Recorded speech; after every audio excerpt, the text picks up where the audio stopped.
আমরা এখন আমের রাজধানী নওগাঁয় এসেছি। দেখুন, গাছে গাছে কাঁচা আম ঝুলছে, আর কদিন পরেই পেকে যাবে এই আম। এই আমের ভেতরে স্টার্চ নামের এক ধরনের উপাদান থাকে, যেটা এক ধরনের রাসায়নিক। এই পাকলে এই কাঁচা আমের রাসায়নিকটা পরিবর্তন হয়ে মিষ্টি হয়ে যায়। কাঁচা আমের স্টার্চের পরিমাণটা কম থাকে, এই জন্য টক হয়, আর পাকলে স্টার্চের পরিমাণটা বেড়ে যেয়ে চিনি বা মিষ্টিতে পরিণত হয়।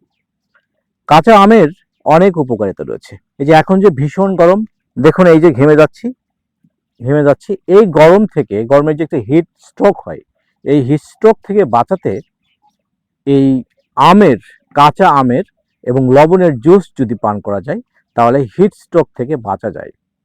কাঁচা আমের vitamin C, iron, fibre, vitamin এবং মিনারেল রয়েছে, যে কারণে এই কাঁচা আম আমরা যদি খাই, তাহলে আমাদের শরীরকে ফ্রি রেডিক্যাল দান করে এবং শরীর ঠান্ডা থাকে। কাঁচা আমের আচার এবং অন্যান্য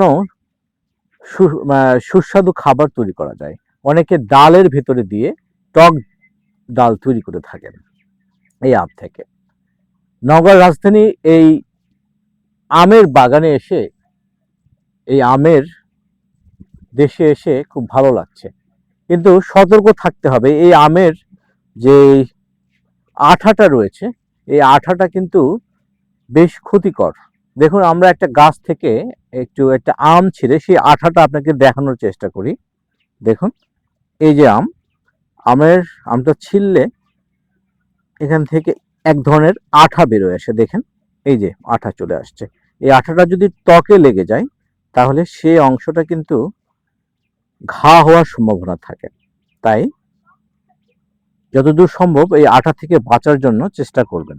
এবং এটাতে প্রচুর পরিমাণ অ্যাসিড জাতীয় উপাদান থাকে, যে কারণে এই আঠাটা আমাদের ত্বকের জন্য ক্ষতিকর।